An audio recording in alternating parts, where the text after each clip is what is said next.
लेकिन उससे पहले लोधरा लोटों से पहले मैं आज अपनी कौम की तवज्जो कराची के ऊपर देना लगा हूं। कराची हमारा मुल्क का वो शहर है जो हमारा फाइनेंशियल कैपिटल है, यानी कराची ऊपर जाता है, मुल्क ऊपर जाता है। लेकिन कराची में इस मुल्क की तारीख के दो बड़े डाकू आए हैं, एक नवाज शरीफ और उसका खानदान और दूसरा आसिफ जरदारी। तो ये जो मुल्क का डाकू पिछले 14 साल से कराची पे बैठा हुआ है, 14 साल से कराची खंडर बन गया है। जब भी बारिश होती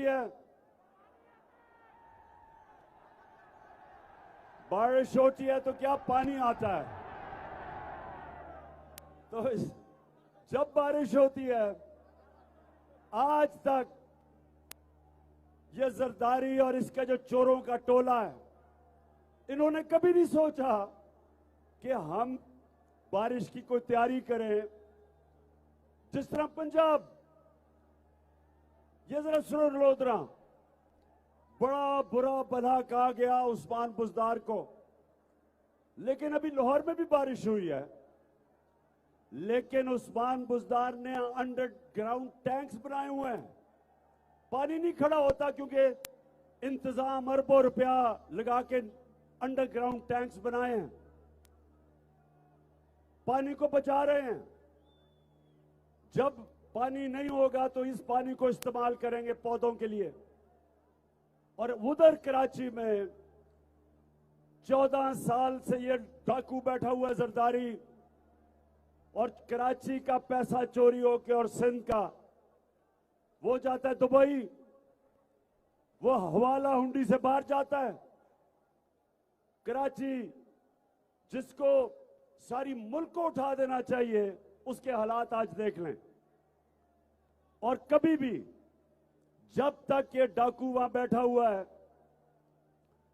कराची आगे नहीं बढ़, सिंध आगे नहीं बढ़ने लगा। सिंध के नाम पे सियासत और चोरी करके पैसा मुल्क से बाहर, इसके सारे केस तैयार थे। सुनो लोधरा, इसके सारे केस तैयार हुए थे, इसके और वो मुराद अली शाह और इसके खानदान के। लेकिन कौन सी ताकत थी इस मुल्क में जो इसको सजा नहीं दिलवा सकी, जो रोकती थी इसको सजा देने से? कौन थे? बस जो भी ताकत थी, मैं आपको यकीन दिलाता हूं कि मैंने पूरी कोशिश की कि इन चोरों को, इनका एहतसाब किया जाए, इनको सजा दी जाए। लेकिन ये फिर मैं कभी बताऊंगा कि जिनके पास ताकत थी, मुझे अफसोस से कहना पड़ता है कि वो चोरी को इतना बुरा नहीं समझते थे। जिस तरह इनका एक अरस्तू है नून लीग का, एहसन इकबाल, वो कहता करप्शन होती है, यानी कहता मुल्क तरक्की कर जाता है करप्शन के बावजूद, यानी कि ये वो कह रहा है।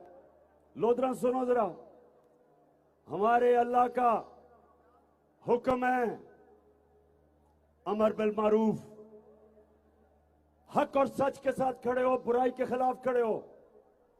और ये चोर हमें कह रहे हैं कि बुराई कोई बुरी चीज नहीं होती, चोरी बुरी चीज नहीं है।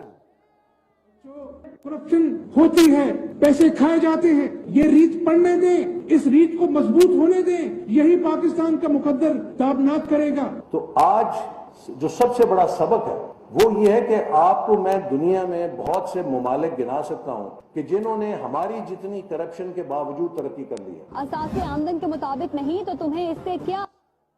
सुन लिया, एक पंजाब का चीफ मिनिस्टर जाली, गैर कानूनी वो वहां बैठा हुआ है जिसका नाम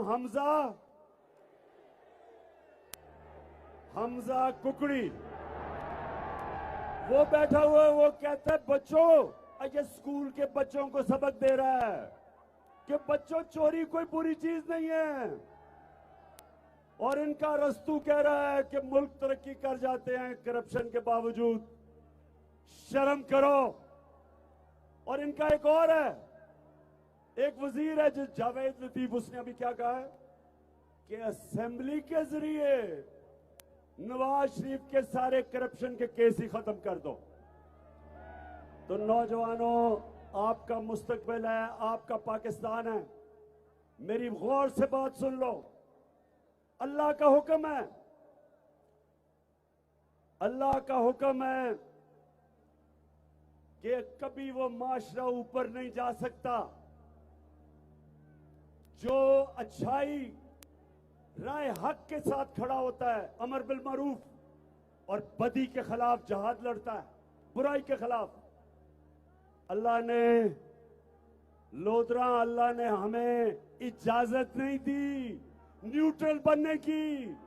या अच्छाई के साथ खड़े हो या बुराई के साथ, न्यूट्रल आप नहीं बन सकते। कौम को, सारी कौम को तैयारी करनी चाहिए। ये फैसला कुन वक्त है। ये जो आपका इलेक्शन है, ये जो 17 तारीख को इलेक्शन है, ये इलेक्शन नहीं है, ये जहाद है।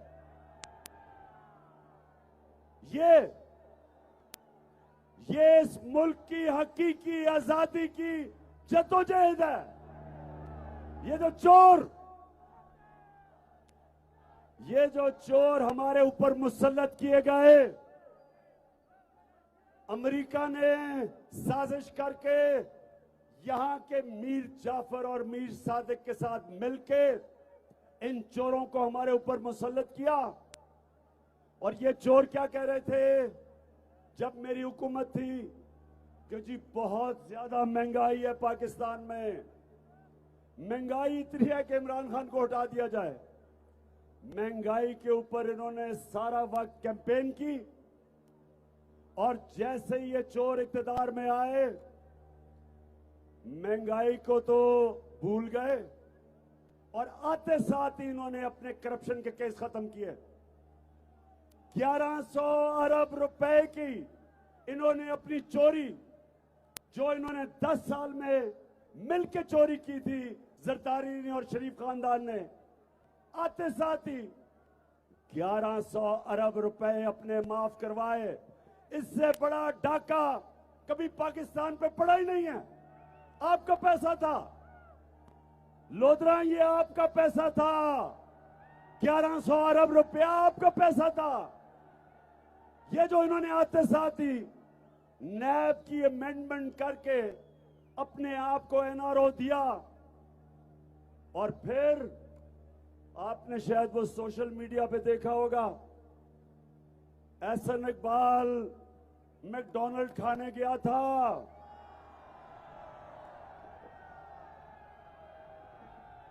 मैकडॉनल्ड खाने गया था तो क्या आवाजें लगी?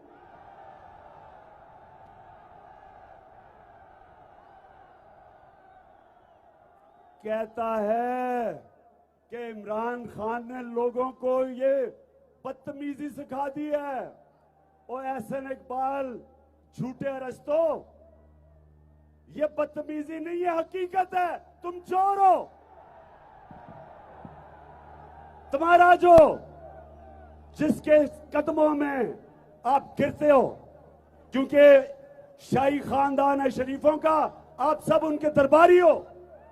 आपको पता है कि नवाज शरीफ इस मुल्क का सबसे बड़ा डाकू है। जरदारी के साथ मिलके इन्होंने मुल्क को मकरूज करवाया, और आपको शर्म नहीं आती कि आप इनके जूते पॉलिश करते हो इन चोरों के, और फिर कहते हो कि इमरान खान ने सिखा दिया जी बदतमीजी करना। ये हकीकत है। 1100 अरब रुपया आपने आते साथ ही इस कौम का हजम किया। आपने डाका मारा 1100 अरब रुपए का। और कौम, मैं आज आपको कह रहा हूं, जिधर भी आपको दुनिया में पाकिस्तानी मिलेगा वो आपके ऊपर 2 लफ्ज कहेगा, चोर और गद्दार। गद्दार हो आप। अमेरिका के साथ मिलके आपने वो हुकूमत गिराई झूठ बोल के कि जी बहुत ज्यादा महंगाई थी। जरा लोधरा ये सुन लो, जब से ये आए हैं ये जरा गौर से सुनो। मैं ये जरा सिर्फ आपको आज बताना चाहता हूं कि 2 महीने में इन्होंने इस मुल्क से किया क्या। दाल चने की एक एक चीज मैं बताऊंगा। 21% कीमत बढ़ी दाल चने की। मसरूर की दाल 30% बढ़ी। माश की दाल 13%। प्याज जो हर आदमी बेचारा गरीब आदमी रोटी के साथ खाता है 100% बढ़ गया, यानी दुगनी कीमत। आलू 35% बढ़ गया। और अंडे, ये जरा सुनो अंडे, क्योंकि ये हमजा कुकड़ी की बिजनेस अंडे हैं और मुर्गियां, तो हमजा कुकड़ी ने अंडे की कीमत 36% बढ़ा दी है। और फिर हमजा कुकड़ी ने कुकड़ियों की कीमत 100% बढ़ा दी। अब ये कुर्बानी में थोड़ी नीचे आई है, लेकिन दुगनी कर दी थी। उसके बाद घी 22%, ये याद रखे, ये आम आदमी इस्तेमाल करता है। 22%। पेट्रोल 100 रुपया लीटर इसने 2 महीने में बढ़ाया है। 100 रुपया लीटर।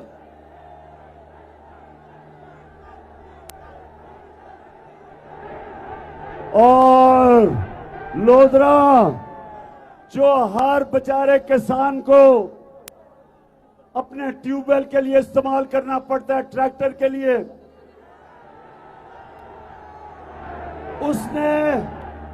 उसकी कीमत, फजलुर रहमान की कीमत 130 रुपया बढ़ा दी है।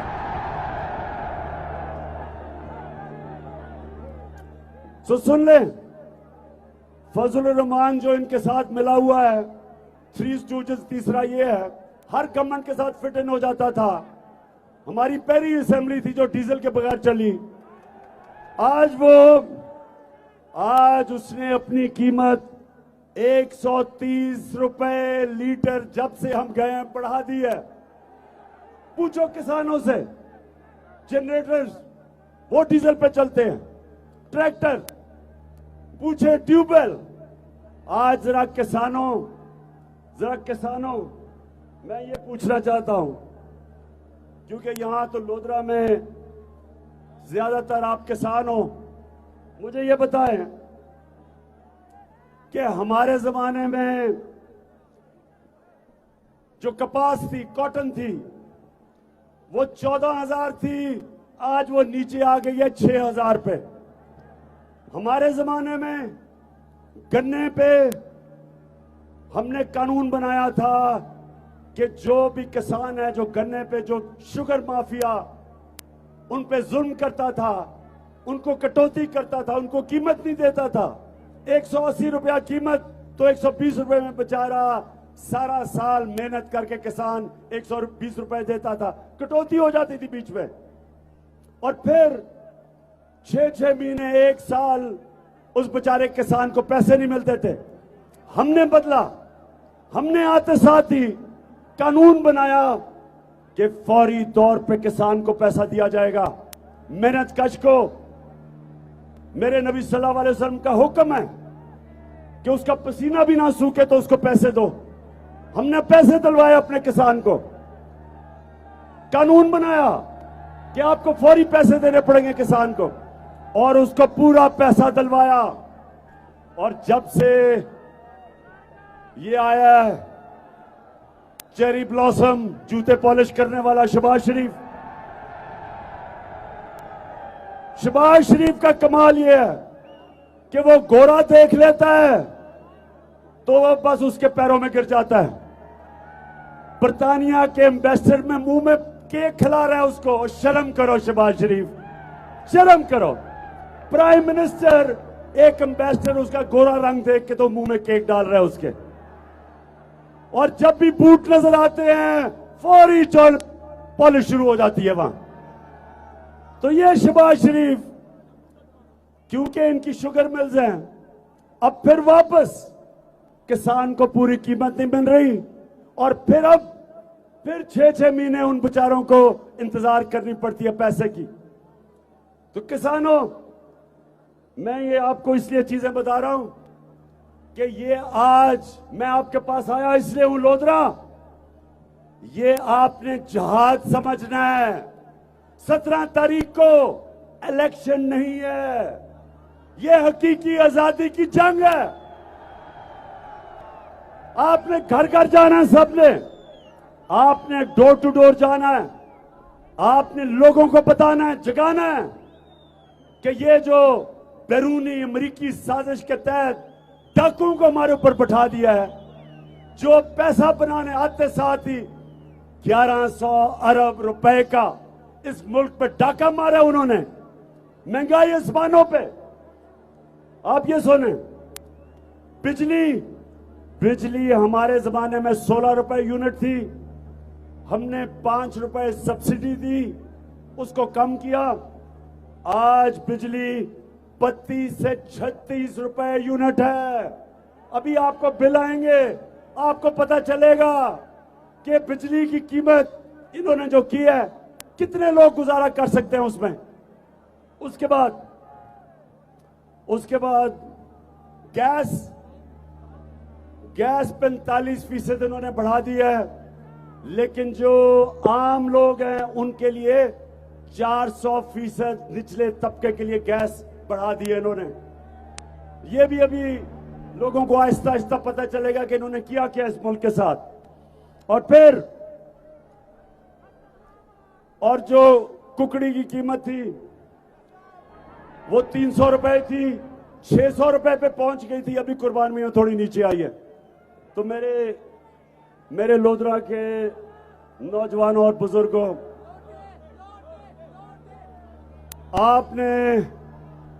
आपने इन लोटों को शिकस्त देनी है। हाथ खड़ा करके मुझे बताओ कि तुम लोटों को हराओगे। ये नौजवानों, मैं अपने नौजवानों से खास तौर पे कह रहा हूं कि ये आपकी जंग है।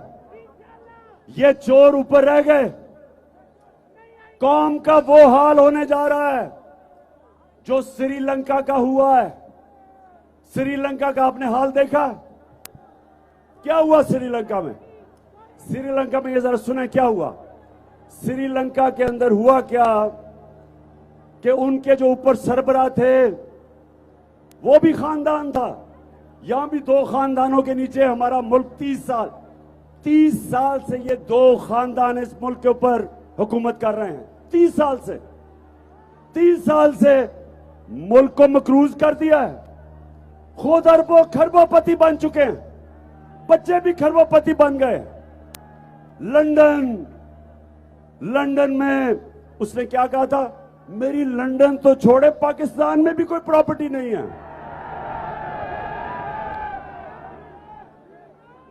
अच्छा एक मिनट मैं जरा शहबाज शरीफ का एक क्लिप आपको दिखाना चाहता हूं, ये जरा सुने।